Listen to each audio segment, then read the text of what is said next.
Welcome to our Lunch and Learn today. This is presented by the ICA Enthusiasts Committee. My name's Josh Gu. I'm one of the co-chairs for the Enthusiast Committee. Just a very quick introduction of myself. I'm the creator and founder of Quick Start Clarinet. I play a bunch of gigs. I'm the adjunct clarinet instructor at Colorado State University, Pueblo, and do a bunch of clarinet things in the world.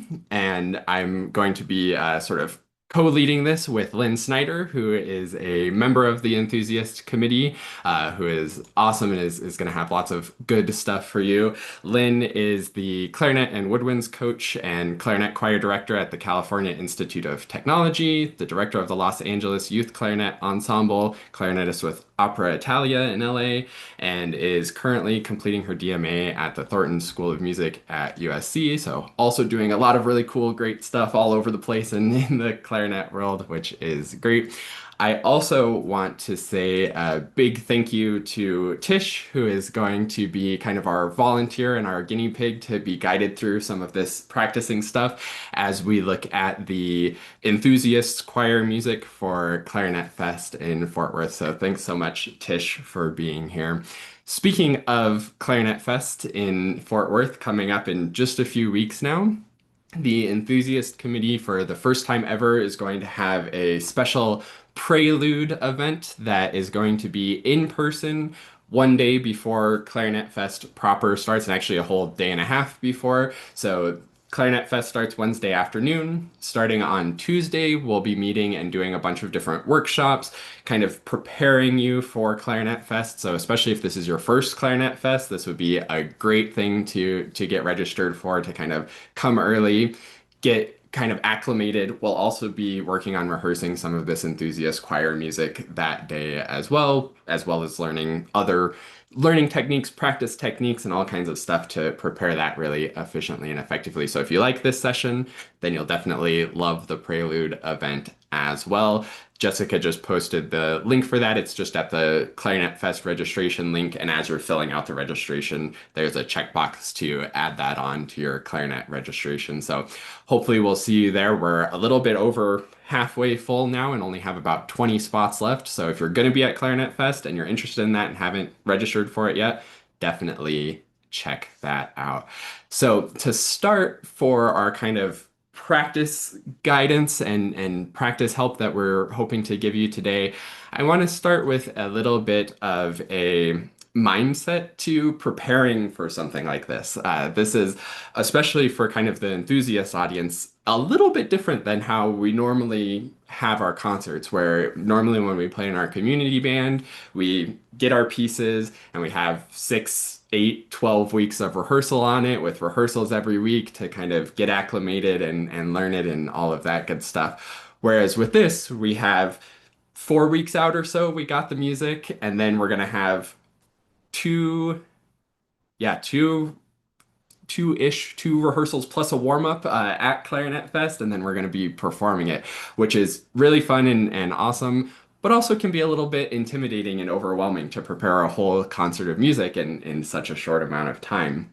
So I want to talk a little bit about the mindset behind that and how to approach this in a more positive way than I think we intuitively want to approach it. Oftentimes when we get something like this, we think, oh man, this is a whole stack of music.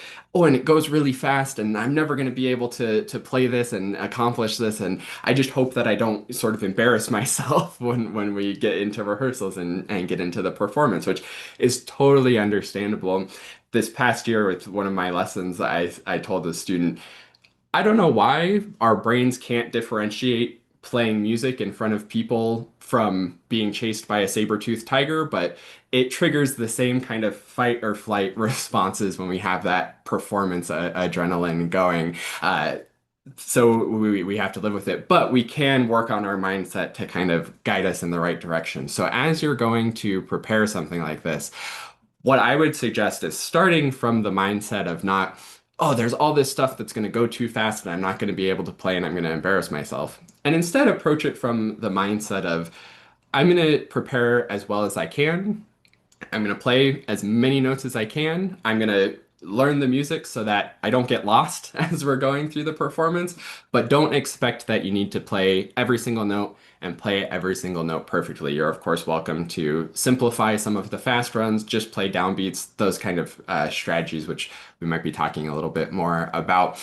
But most importantly, remember that this is an opportunity and an experience to gain more knowledge and understanding of music. So don't go into it, I have to do it at tempo. Go into it thinking, how correctly can I do this? And what can I learn from this music? And what kind of pieces can I pull out so that I can get more familiar with a specific rhythm pattern or a specific type of scale or some kind of musical style or things like that. So as we're going through all of this and as you're preparing your music over the next couple of weeks, I hope you kind of keep that mindset going. And now I'll turn it over to Lynn, who is going to work with Tish, and we'll both work with Tish a little bit. But Lynn's going to talk about kind of organizing your music and how to structure your practice to get going for Clarinet Fest. Thank you, Josh. Welcome, everybody. I'm super excited to be here today. Everybody can hear me all right? Yeah. Okay, great. Yes. So, right. So this, just like Josh said, this is a unique set of circumstances. We are doing something where we're trying to pull together a lot of really great literature really quickly. So we want to be efficient and we want to be organized and we don't want to waste our time. And so this type of situation always makes me think of something that David Howard told me a long time ago. And David Howard was the principal bass clarinet of the LA Phil for many, many, many years. And I asked him once what I should be practicing. And instead of him saying, oh, you need to be doing long tones or you need to be, doing this complicated music or this or that, he just said really simply, you should practice what you're not good at. And I just thought that is that's so it's so useful because in a situation like this for us, we might want to really think about not spending time on the things we can already do pretty well and really get down to the nitty gritty. So here's what I recommend for this kind of situation. And when I'm in this, when I'm in the exact same kind of situation. So the first thing, you want to make sure you have everything you need, your pencil, your tuner, your metronome, your cup of tea, whatever, when you're sitting down to practice. I want to point out how awesome it is now to have recordings of our works it's at a fingertip. And so like when I was coming up, it was difficult to find recordings of everything you were going to do. You had to like go to the library, you had to rent a record or a CD. You had to find ways to find music. But now it's right there on your phone, on your computer. So whenever you can, I would say listen to a recording early on. So you kind of have your model of like, this is my mental model. This is what I'm aiming for on this music. That'll save you a lot of time in your practice session of working out the idea of how, quote, how does this piece go, right? That'll save you a ton of time. So I find that very useful for time constraint situations. But here's the real important thing that I think that we can do, and that is for this kind of situation. Since the first rehearsal isn't until Clarinet Fest, right? Give yourself a first rehearsal at home, a full on first rehearsal.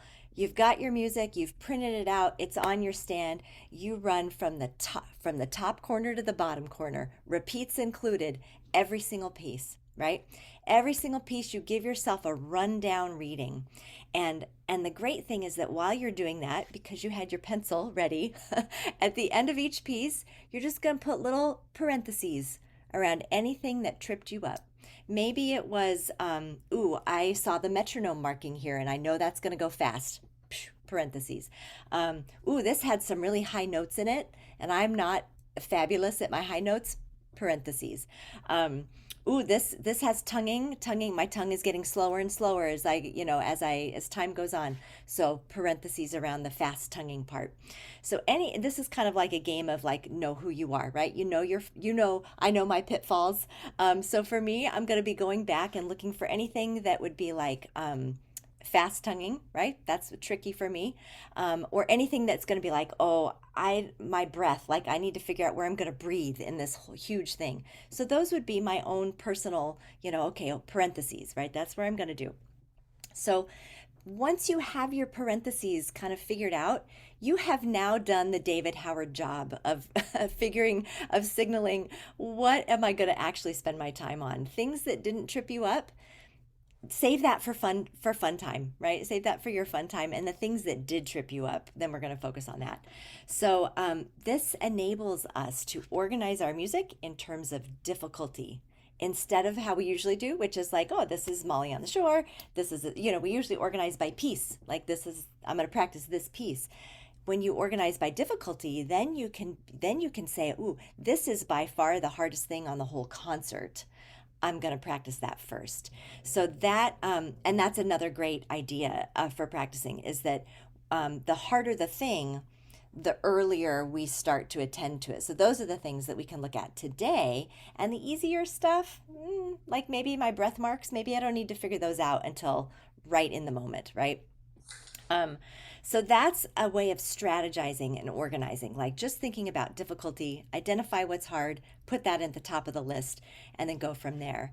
And so I want to just say for a minute or two, just a couple quick ideas about the strategies that you want to employ when you are trying to learn something quickly. And I think one strategy that maybe we'll talk about later today is this idea of puppy dog mode. You're going to go so slow that you cannot mess it up. That's for something that's extremely difficult, right? So slow you can't get it wrong. And that means maybe like one note a minute on some of the hard stuff. There's bulldog mode. That's like, oh, I'm trying to get something up to tempo. That's like, I'm just going to go through. I've got my metronome on. I'm not stopping for anything, right? Wrong notes, whatever. I'm just going to keep going. Um, and when we're practicing, another strategy is to let's say I missed something more than once, right? Like I missed my E flat. I didn't get it, and that happened more than once.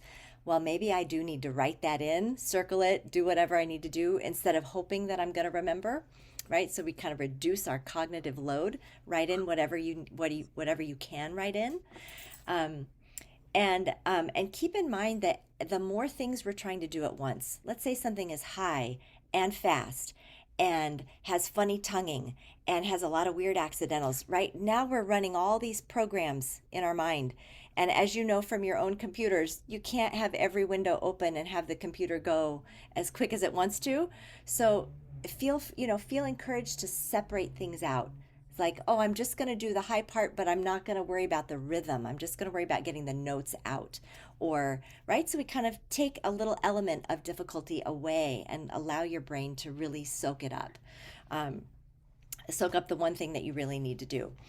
And then finally, the other strategy that I like that maybe we'll get to use today too is what I call cross training, right? So we hear about professional football players take ballet in the off season so that they can become more, lithe and flexible and all of these other things. So cross training is just this idea of find out what the hard thing is in this one little section and do something else, a different part, a different music itself, a scale, a different etude that has that same kind of hard thing in it. And cross training can be extensive, like, oh, I'm going to do a whole etude on chromatic notes, or I'm going to do like two measures of chromatic notes over here, and then I'm going to come right back to this difficult chromatic section. That's just an example. So those are some of our strategies that we can do. And maybe we'll talk about that a little bit later today. But now I'd like to turn it back to Josh and we can start playing and having fun. Yeah, fantastic. Yeah. So, Tish, again, thanks so much for working with us. I think it's going to be really fun. You had mentioned that you kind of have a few spots already in mind that might be tricky. Let's start with the twisty turny thing that we're sort of working on, and let's maybe start looking at one of those spots and getting into it. And I don't know if you've listened to it too much yet, or if you've identified some of those measures that are maybe ones that you would put in parentheses, like Lynn said, of the kind of, oh, this is a little scary. It's going to take a little work. Do you have any of those measures in mind? Yes, is that on the second and third parts? Yeah, let's do the second part Okay, for the twisty turny thing. Yeah. okay. So, see, I noticed that, actually it was the third part of B. I noticed, that when at measure B on the third part, Uh-huh. getting those rhythms right. And on the second part down at E, I had to mark to make sure on the syncopation that played on the offbeat rather than the downbeat, places like that. There's some transition where it changes. So, and then, let's see, kind of forgot Let's the rest do of them. Yeah. Yeah, let's do that part. Oh yeah, E will be kind of fun. There's some upbeats, so let me pull that music up again. Is that on the third part? Or On the second part. okay. Yeah, second part. Um, Yeah. Getting those upbeats. Upbeats are always kind of a fun problem that applies to very much not just this piece, but comes up in all kinds of pieces. I'm excited to see if Lynn has any good tricks for upbeats. I came across one recently, actually, in a performance that I was doing that I think was particularly effective. But let's maybe get into that a little bit and see how that goes for you. Let's do a little bit before that so we can kind of feel and hear those upbeats. Maybe do you want to start at rehearsal D? And I know you haven't really started working on this or learning this too much yet, so that's okay if there's some issues in there as well. We can dive into those. But let's start at rehearsal D and see if we can make it to G, just kind of reading through and seeing what happens. Okay. Am I doing the slow puppy, the bulldog, or the just somewhere in Yeah, between? good question. Let's go with kind of somewhere in between. So you aren't going slow enough that everything's totally perfect, but a little under tempo so that you can read it fairly comfortably and confidently. Okay.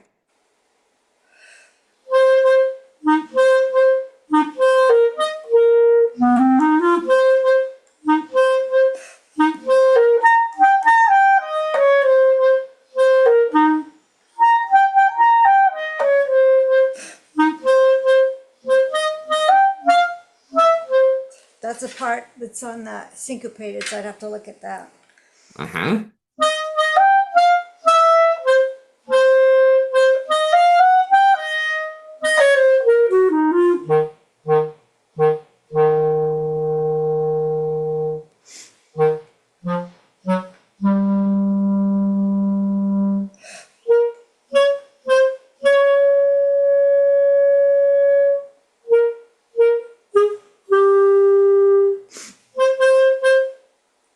Do you want me to keep going? Yeah. No, that's great. That's great. Very good. Yeah, fantastic, especially for more or less your first read through of it. Really solid. The upbeats were actually also quite good, so I don't think we need to dwell on those too much, but I will give sort of my advice for upbeats and see if Lynn has any, because these come up in music all the time and are really tricky. The way that I used to teach upbeats is to see them in kind of bigger groupings and think about leading forward to the beat. So what we often do is we try to just kind of react to every beat and do the kind of like pop, pop, pop, pop, pop, which inevitably ends up with us playing on the beat because we're paying so much attention to every single beat, and we usually kind of fall behind or rush and end up on the beat. So if you can see them in bigger patterns, that can be helpful. And actually this lends itself pretty well to even doing a whole measure pattern. So instead of feeling it as down up down up down up down up, see it as down, up, down, and almost even think about leading to this half note. So you have a little bit bigger bandwidth there and don't have to react to every single beat. So that's the way I used to teach it. And I think that's still valuable to kind of think that way. I had a performance where it was very fast and I had a lot of upbeats in a row, and it was a little tricky to see where those upbeats were changing and things like that. The quintessential upbeat piece that probably a lot of people have played is Amparita Roca, which is just pages and pages of upbeats in the clarinet part. Um, and on those ones, what was even more helpful to me was to listen to the melody actually and hear the melody and kind of place the upbeats within the melody. That's hard to do when you're practicing on your own, but as you get into rehearsals, that could be really helpful. And already you're doing a pretty good job with the upbeats. Lynn, did you have any other thoughts on upbeats that could be helpful? Yeah. Upbeats, yeah, it feels like with upbeats, it's like you can either do them or you can't. Like it's kind of like it's one of these really hard. It's like can be really hard. So a couple things. One, I I like what Josh said, and I totally agree with this. This idea that the upbeat is the pickup to the next thing happening. So it's not a reaction to the rest before. It's a pickup to the next downbeat. So keep thinking of the upbeats as being like Josh said, forward leaning. In general, upbeats in general, I'm gonna recommend, and I always do this, that you do something with your body on the downbeat. It can be, this is why people like tap their feet, right? Like tap up, right? So but not everybody's a foot tapper. Sometimes that doesn't work. So you can press a finger harder on the clarinet. Just something in your body happening on the downbeat can help you get your upbeat in proportion to it. So that's like a physical component. But these upbeats are a special case because these are swung upbeats. So these are not boom chick, boom chick, boom chick, but these are like but but but. They're a little bit squished closer to the next downbeat. So this makes Josh's idea even more important. The idea that the upbeat is right before the downbeat. So keep thinking of a a beat that's coming, and you're just going to anticipate the beat that's coming instead of the beat that already happened. Yeah. Also, with it being swung, that also the helpfulness of doing it with the melody will be even more helpful because most likely the melody is doing eighth notes, so then you can just place those upbeat eighth notes right with the swung upbeat eighth notes that are happening in the melody too. Yeah, that'd be great. Let's see, Lynn, do you maybe want to guide Tish through some of that kind of puppy dog practice on like four before E and getting those some of those syncopations sorted out and seeing how that works? Right, right. Okay, so one, two, three, four, finding four before E. Great. Oh, and also you were talking about, we were saying, okay, it's swung, right? So looking at four before D, I see how we've got two Ds, or four before E, excuse me, four before E. We've got two Ds, and one has the tenuto, the long, and the other has the short, the staccato marking on it. So that's going to emphasize the swung pattern. So think the word do-wop, do-dot, do-dot, da-do-dot, da do da do dot, right? So that kind of idea. So puppy dog mode on here. Um, let's try to add the swing feel right from the very beginning. So the idea of swing is generally when you have two eighth notes together, the first one is going to be longer and the second one's going to be shorter. Some people will write it or talk about it like it's a dotted 8/16, but I find that like a triplet feel is a little bit more genuine and helpful, like a relaxed. So I like the word doo wop. So every set of two little eighth notes together, keep thinking doo wop, doo wop, doo wop, doo wop, and that may help. So puppy dog mode starting at four before E means you're going to try to go so slow that you just can't, you're not going to miss it, right?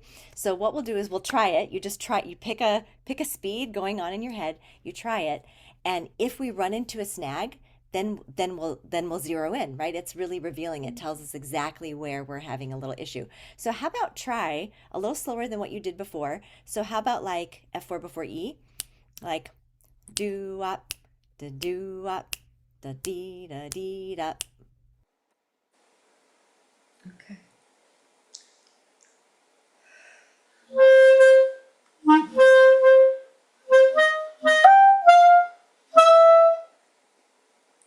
Did I get it right? Okay. Yes, very good. Yep. Okay. That's right. And so if we look at measure three before for E, we have that long F sharp, and then we have the D, the last D of the measure at three before E. That one is like that's our imaginary pickup to a downbeat that we don't get, right? We don't get to land on the downbeat at two before E. That little D is a little pickup. So at three before E, it's do bop ba ba ba, right? That kind of a rhythm. Um, good. Can you want to try it again at three before E or four before E?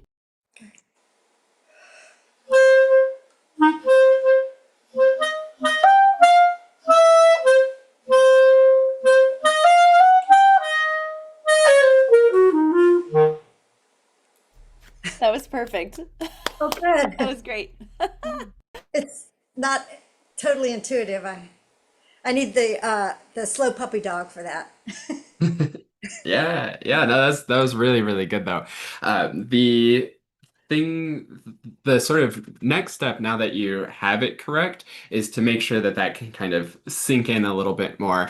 And honestly, just kind of taking a break will help it to sink in and solidify it a little bit. That's one of my favorite things, kind of a newer thing that I've learned about are micro breaks in practice. So after I get a really good rep, and I'm like, oh, I really was conscious and comprehending everything that was happening and that felt comfortable and in control, I'll just pause for like 10, 20 seconds and let my mind be blank.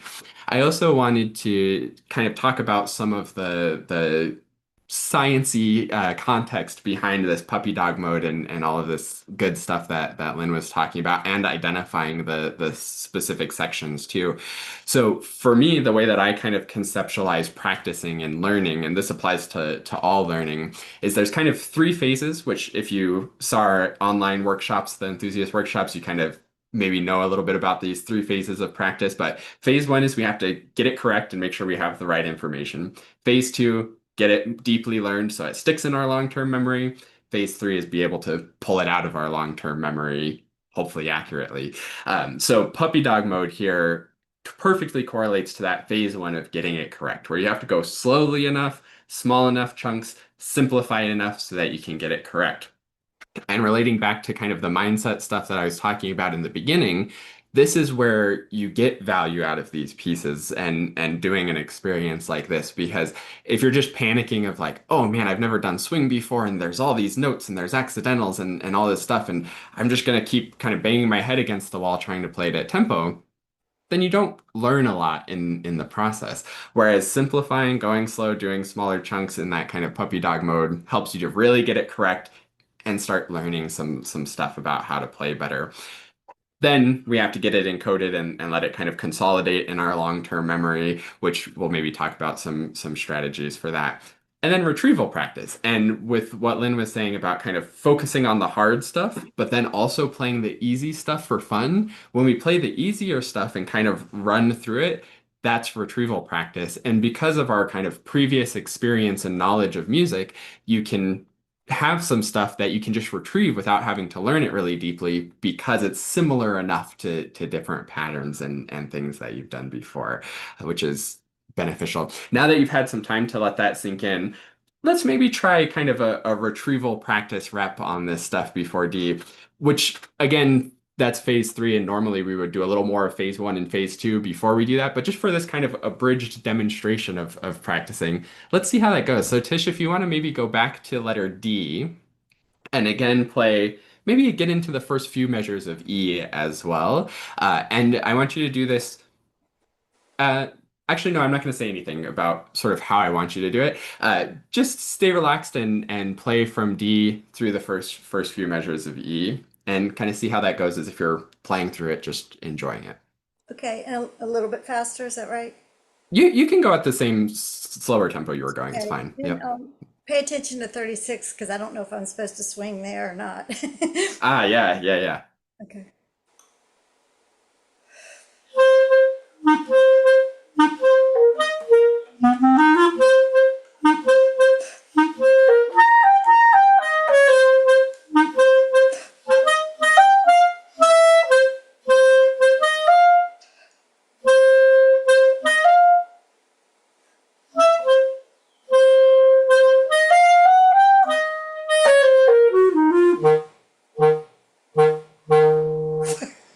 Yeah, no, that was good. That was really, really good.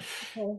A really important step of true retrieval practice, which I didn't want to talk too much about and psych you out too much on it. But we want to do that in what I call performance mode, where you're doing it just I'm as if it's a sorry. performance. So even if little mistakes happen, you just kind of keep going through it. But that's okay. This is still early, so it makes sense to Okay. stop and fix things. And when we're in the earlier phases of practice, it's really important to catch those mistakes and stop and fix them. There's also a little kind of swing inflection thing that I want to talk about that's very, very, very important for whenever we're doing swung music, is that we need to really know what notes are on the downbeat and which notes are on upbeats. That's what kind of threw you off a little bit here in measure 35, is you wanted to make this D an upbeat. And that's potentially because you see that dotted quarter note before, and if that dotted quarter note was on the downbeat, then that D would be an upbeat. So it's very easy to kind of miss that. And it's because you kind of flipped around that swing inflection. That's what threw you off rhythmically. So seeing this as that's on beat three, and you know that happens, bum, bum, right on beat three will help with that. The other place where this becomes really a common problem, let me see if I can find a good example. Here's a good one, right before G down here, where we start on an upbeat. Oftentimes students will be like, okay, I know eighth notes have that kind of do da do da do da do da swing feel to them, but then they'll always start every single pattern that way. So you'll hit this F and do da do, and then it flips everything around and you get lost where you are in the rhythm. So you have to catch those starting on the beats, the ba do ba do ba. And see, in this case, I would be aiming again for this beat three to be on the beat. Ba do ba, so that I know that's landing there. Awesome. Any questions about this section, Tish, or anything that we can help with more? No, I don't swing on the triplets, correct? Correct. Correct. Okay, Yeah. thank you. And I wanted to add something about general swing feel, if I can, for a minute. So if we look at bar 32, um, it's like a whole pattern of eighth notes, like a whole bar of eighth notes there. So we are talking, Josh and I are talking about how you generally are like do, but do ba do wop do. The way to make it sound even more jazzy, and this will be completely up to your director on this, the music director, is to give the second eighth note of your pairing of two a little bit more. Oh, I got bubbles going up.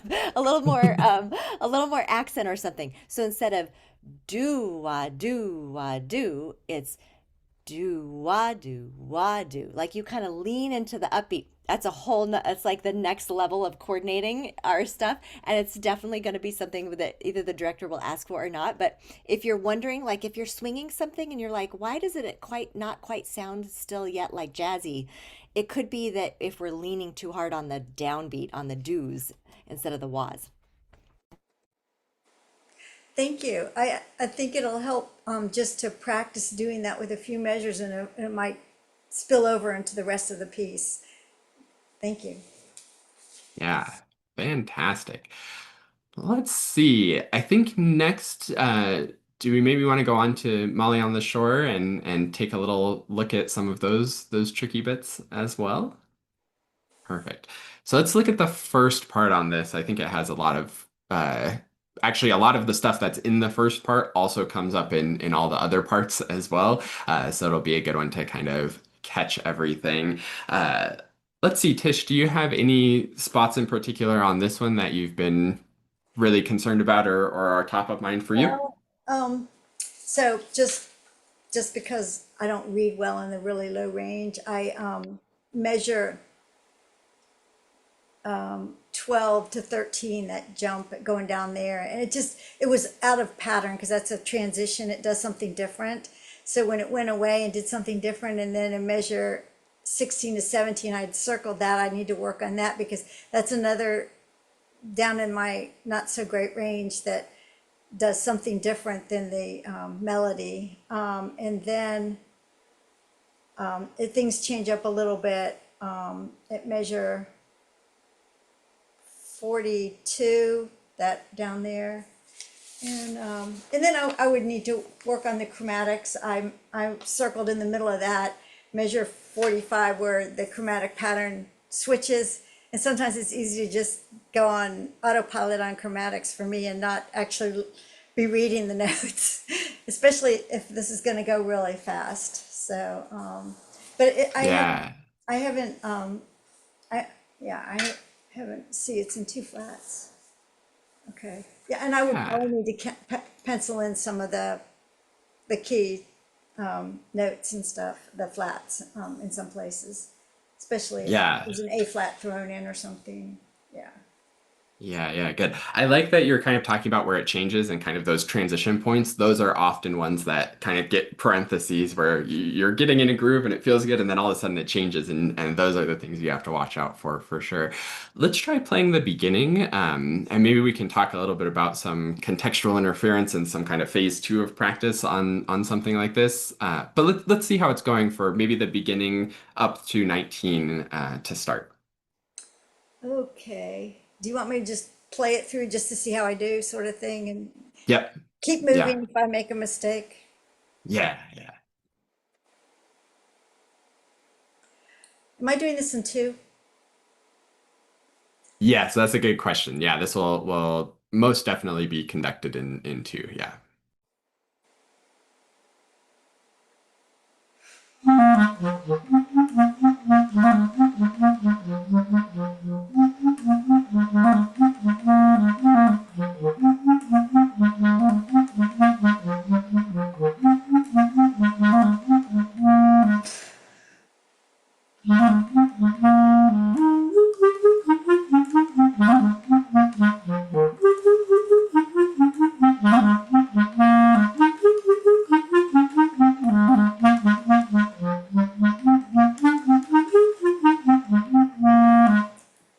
Yeah, nice.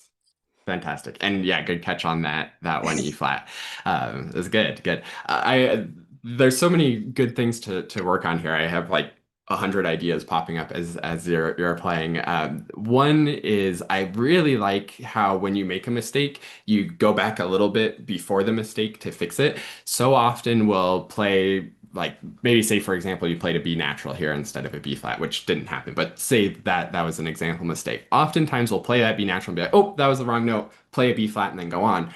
However, the mistake was not playing a B natural there. The mistake was going from a C to a B natural. So you have to go at least one note before, and it's even better to go a little bit more before so that you practice the transition into the right note because it's at the transition where the things went wrong rather than on the note itself. So really good job going back a little bit before that. The other thing is as we're playing through on this first try to kind of see where the issues might be, that also counts as retrieval practice.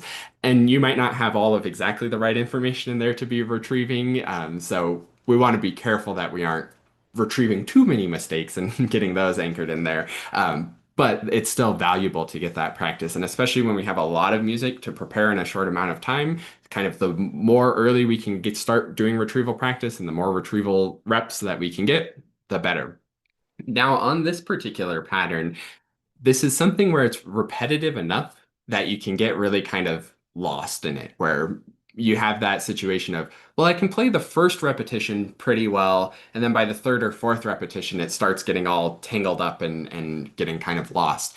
And that's where we need to kind of get it into the long-term memory a little bit more securely, which is kind of what I call phase two of practicing. And the tool to use to get it into long-term memory is contextual interference is the fancy scientific name of it. Basically, all that means is kind of mixing it up a little bit so that we really have to think about it. And at the end of the day, when you have that situation where you can play the first rep pretty well, but by the third or fourth rep it's falling apart, it's because you don't have enough kind of mental engagement and concentration to stay engaged with it throughout. So we can mix it up a little bit to make it more engaging. The most basic contextual interference exercise that probably everybody is familiar with is dotted rhythms or practice rhythms. That's where you do kind of combinations of long and short things. So starting at the beginning, that might look like doing something like this,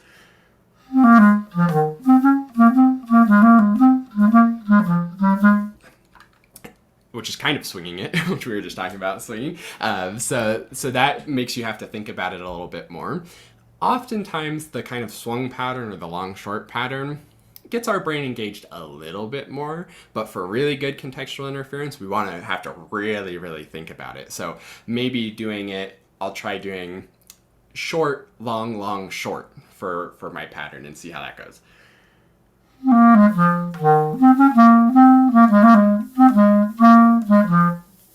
And I think I messed up there in that second measure. So I was really having to think about it. And if you're making mistakes as you're doing contextual interference, then that means it's enough interference that you're really having to think about it and keep the brain engaged. Any questions about that, Tish? No, I think that helps because sometimes it's just easy to get autopilot, but when you do that, when you have to think about that, I'm actually looking at the notes and playing the right notes instead of, yes, thank you. Yeah, exactly. Yeah. Lynn, do you have anything to add about that kind of contextual interference stuff?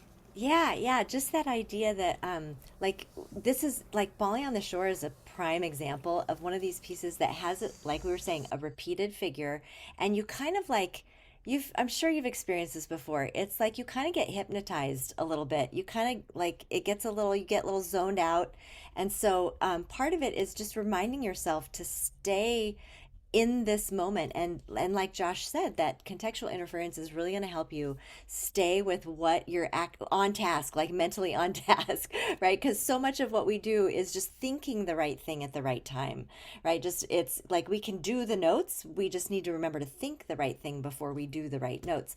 And the other thing is that sometimes for contextual interference, and this doesn't this type of contextual interference is not something that's going to necessarily say help your fingers do it, but it is good for your brain in terms of giving yourself a little break while you're doing it. So one version that I love to do is to play a little segment, few measures, backwards. So it's not actually helping, it's not going to help your fingers learn the forward pattern, but it's fun for your brain if you're just look like, hey, I'm working on this thing, I'm getting tired of working on it, I'm getting like confused by it, it's complex. Just go from the last note to the first note. For example, you could do measure 5, you would play the C, then the D, then the C, then the E flat, then the D, then the F, that you just work yourself. You could do rhythms with that or not, but that's another fun way of doing contextual interference. Another thing you could do is try to play it in a different octave of the clarinet. That's another fun way. Again, that's not going to train that particular finger move, but it's going to train other things about the music, like how it sounds, the way the rhythms work, right? It's getting other parts of the music embedded into your memory, which will help you when it's time to retrieve, when you're doing your spacing and your full on retrieval.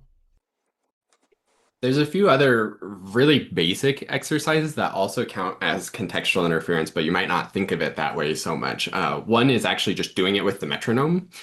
When you're without the metronome, there's less stuff to think about, but when you have to put it with that steady beat, that keeps the brain more engaged, which is really good. And then another one is starting in a different spot than normal, and it's kind of starting in the middle of the phrase. This is where, if for those of you who have taken lessons or done lessons and things, your teacher will say, "Can you start at like this measure?" And you can play that measure totally fine normally, and then all of a sudden you can't. So that's helping to kind of fill in those gaps in the long-term memory and make sure that everything's sticking well. I think, especially thinking about the time, I wonder, Lynn, if you could talk about some of the cross-training stuff, because I think that's kind of tangentially related to contextual interference as well. And also, I'm really interested and selfishly want to know about this cross-training stuff too. Yes, yes. Okay. I don't know. Can I share? Let me share a screen.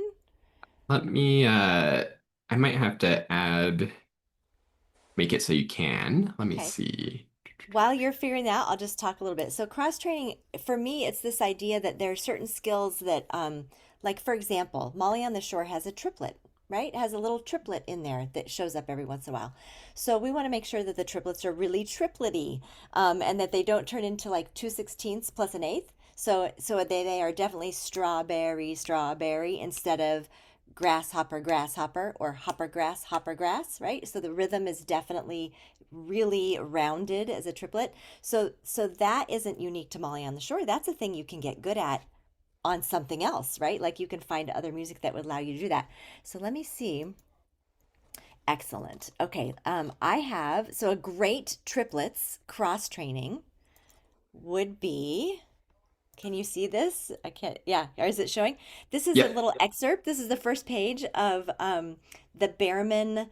It's like the Behrman scale book. It's like volume 3, but at the back of it, there are these exercises on triplets. So you don't have to do a whole page of triplets, but you could do like a line of triplets that are outside of Molly on the Shore to get that very smooth, rounded, triplety, strawberry, strawberry, strawberry type of sound. And then you're like getting, and then you go back to Molly on the Shore after that, right? So that's an example of cross training. And like I said, cross training can be a a huge endeavor, like I'm going to do etudes all on triplets this week. Or it can be like, here I am practicing Molly on the Shore, and I want to get my triplet really nice. So I'm going to just look at this other piece of music for 2 seconds and play some triplets and then go right back to Molly on the Shore.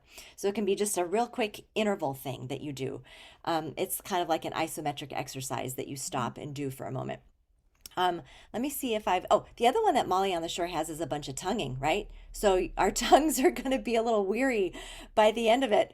So let me find another one that I have. So you could cross train your tonguing. Um, and there is, let me see if I can find it. There is a great, here we go. Let me see where it is. There we go. Reginald Kell has this book of staccato studies. And so you could just use something different than Molly on the Shore for one line, one phrase to just get your tonguing apparatus doing what you want it to do. So maybe having the two flats of Molly on the Shore, maybe that's like too many programs in your brain to do tonguing plus two flats. So maybe we do one sharp. It might be a little bit less cognitive load for us, and we just get good at tonguing for one little line and give us a chance to think about, where is my tongue hitting the reed? Where is my tongue in my mouth? How hard am I hitting? How far am I pulling back my tongue? Um, so you can do that. The one thing that's really important, you see this written on my page here, slur and staccato. Whenever you're practicing tonguing, like for Molly on the Shore, it's always a great idea to run it without tonguing too. That's a great way of that's counts, I guess, as contextual interference. Plus also getting your idea of, this is how it should sound slurred, this is how it can sound tongued, and kind of building that technique. So those are a couple ideas for cross training, and I can put a bunch of these things in the chat. I think if I can drag a PDF into the chat, I'll just put these little cross training materials right in there.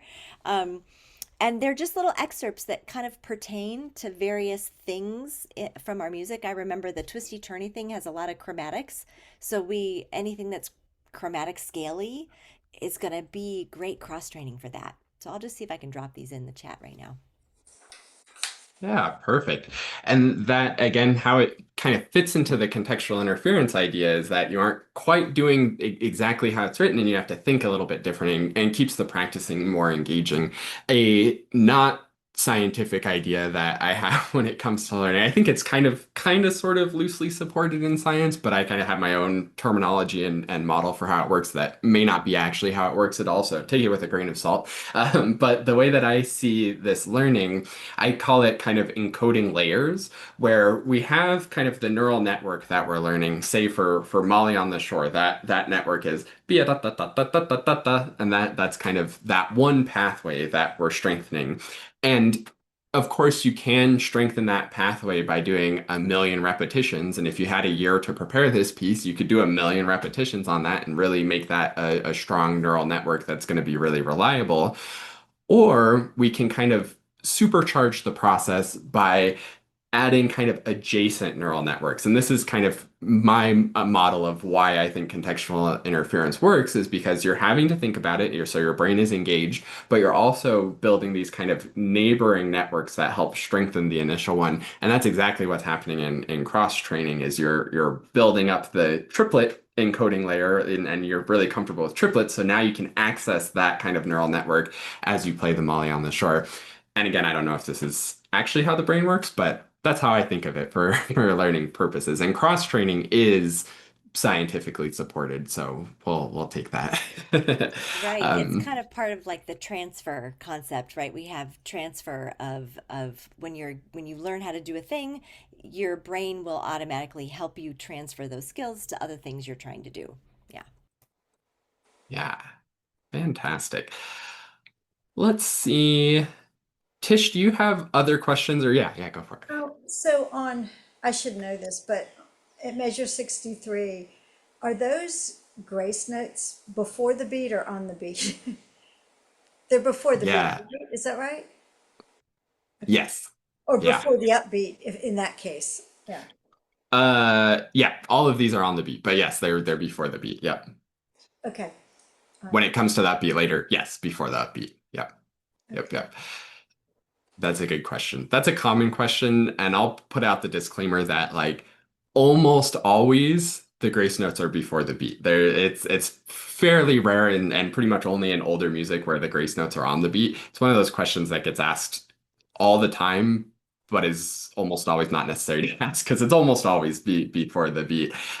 Also with the little slashes on the grace notes, that also kind of helps us to indicate that it's a really fast grace note. So the fast grace notes are usually before the beat. So I noticed like the first and second part on that, that one clarinet plays on the beat and the other plays on the upbeat. Is that right? Yeah. So Hmm. Yeah. any Yeah. suggestions? Yeah, that this actually kind of ties in a little bit to the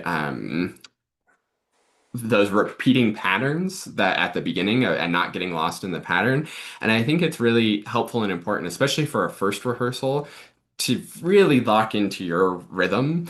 Definitely be aware of the other parts that are happening, but in general, don't try too hard to play off of the rhythm of other people. In this case, where if you have the upbeats and other people have the downbeats, sure, know that the downbeats are there, but don't try too hard to like, okay, they played the downbeat and I'm going to react to that with the upbeat because that's almost always going to be too late.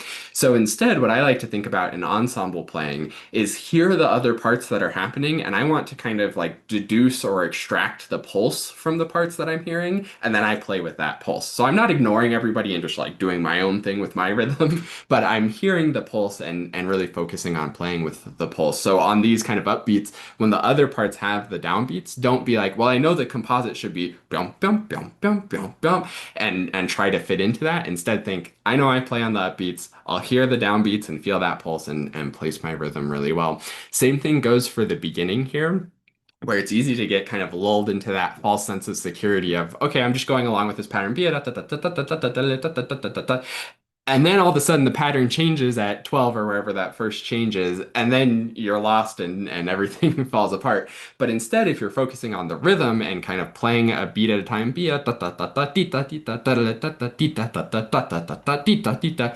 and not accenting that much, but that was just to get the idea, then you'll be able to keep track of where you are and stay on top of the pattern for when you get those changes and variations in it. And this is kind of my biggest piece of advice for everybody. We sort of mentioned at the beginning that we want to make sure that we're playing in such a way that we aren't going to get lost. Basically, that's one of the good goals is to just not get lost and keep track of where you are. And the very best way to do that is, for me, in my opinion, is focusing on the rhythm and staying connected to that steady beat and kind of just playing one beat at a time, getting from beat to beat. How do you climb a mountain? You take one step at a time, and next thing you know, you're looking back at the parking lot and like, wow, I walked that far? That's crazy. So it's kind of that same approach of just play a beat at a time, feel the pulse, stay connected to the pulse, and that will keep you in the moment. And when you're doing your performance mode practice or your retrieval practice, again, for me personally, that's always what I'm focused on is I'm just gonna stay connected to the beat, get to the next beat, and then it usually goes pretty well. And it's kind of the same approach for performing, rehearsals, and all that good stuff. So if you can take away just one thing from this, keep track of that steady beat and the pulse would be the one thing that I think you should take away from Okay, it. thank you. Yeah. Yeah, yeah. Did you have other questions, Tish, or things that we can help with? I thought there was some tricky rhythms in the second part, but it was more, like at 1:15, just, maybe I'm getting the pieces, parts mixed up now at this point. It was something I remember I had to look at, and I almost had to simplify it. And I think it was in the second part. The second part of Molly on the Shore? Yeah, it was, sorry. No, you're good. You're good. Where's the third part? So, no, it's two, I'm missing a page. I'm sorry, No, yeah. you're good. It You're good. was, Take yeah. take your time to kind of look through that, and we can maybe hit that at the end. Lynn, do you have any like one big takeaway that you want everybody to take away? Also putting you on the spot. That's quite all right. Yeah, I think that when you're, I think I guess one big takeaway when we're practicing our stuff, I try to like really make myself stick to either puppy dog mode, learning slow, or bulldog mode. And I try not to, except for at the very beginning when you're going through something and when you're going through things for the first time, that's when you'll have like you're kind of somewhere in between those two things, and that's where you find out what you need to practice, right? That's how we find the parentheses spots. But after that, then it's like, okay, I'm either doing this to learn it or I'm doing this to run through it. And a way to imagine bulldog mode slightly differently is that I like to imagine is like imagine that you've got an armful of like tennis balls, like 40 tennis balls, and you've got them all perfectly like balanced in your arms, and you're trying to like walk across the room holding these tennis balls, and if one of them falls off, if you like go back to get it, the whole pile is gonna fall out of your arms.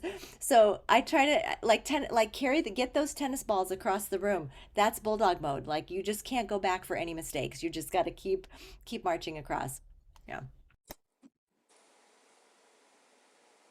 Great. Did you find the part, Tish? It was at measure 25 of the second clarinet part, and doing Second it in time. two, da da da da da da da. And I had to almost take out the 16th note there just to hear where the downbeat was on that. I think I finally got it, Yes. but I thought that was tricky, just because it was different than just hearing the. Yeah.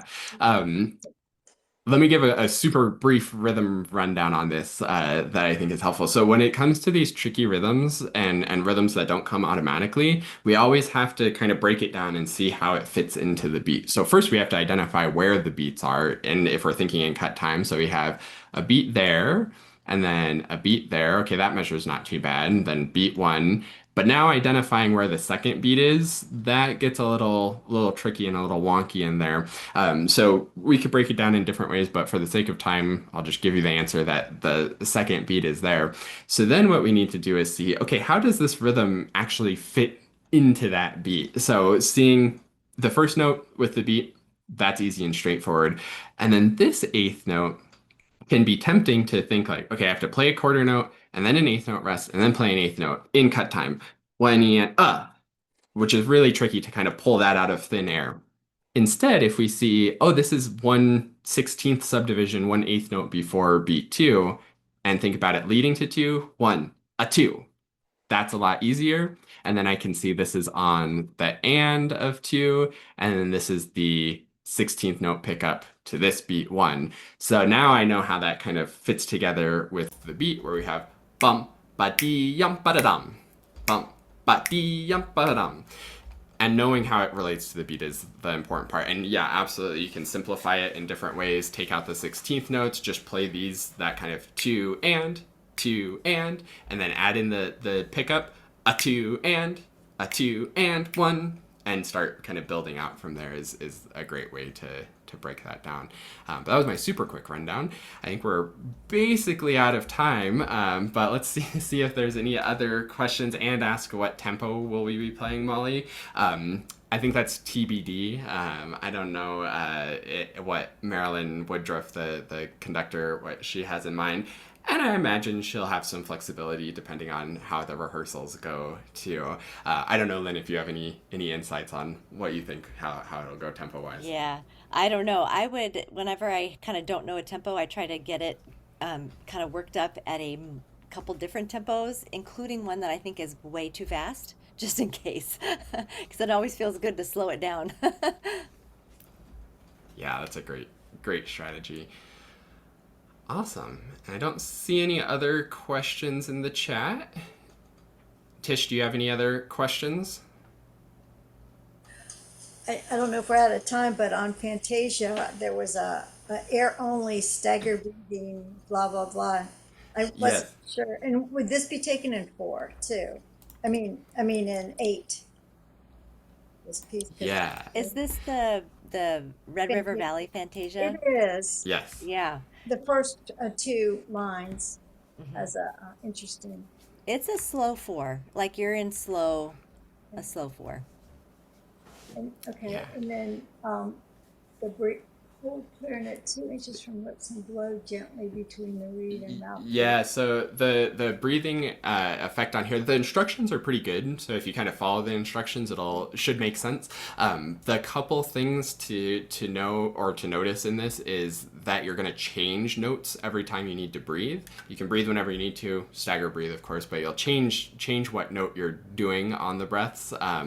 And we want to have kind of all of the notes sounding as much as possible, but we won't hear a lot of sound. Let me see. So it's kind of this effect.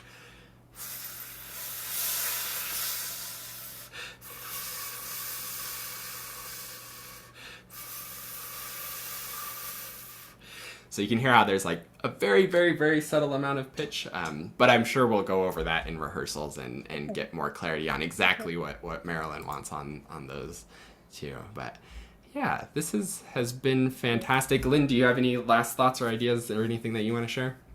I just want to say thank you to everybody that came today and to you, Josh. This was wonderful. Tish, a brave soul. I love that.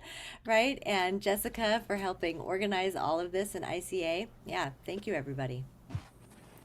Yeah, it's been a lot of fun. Thanks so much to Tish for volunteering and playing. Thanks to Jessica and the ICA for hosting these. Don't forget to sign up for our Enthusiast Prelude event at Clarinet Fest. There's just a few spots left for that, so that's going to be a lot of fun, especially if you enjoyed the kind of stuff we were talking about here. Next weekend, Al is going to be doing a session, another Lunch and Learn from the Enthusiast Committee. That's going to be a really fun one. He's going to be talking about kind of the development of all of the keys that got added to the instrument over time and when we can use those fun side keys and all that great stuff. So Jessica has those links in the chat. Thanks so much for joining us today, and I think we'll call that a lunch and learn. So I hope you all learned something fun. Looking forward to seeing you all at Clarinet Fest for those of you who are going to make it, and we're going to have a great time playing some really fun music in the Enthusiast Choir. Have a good one, everybody. Thank you. Thank Thank you. you.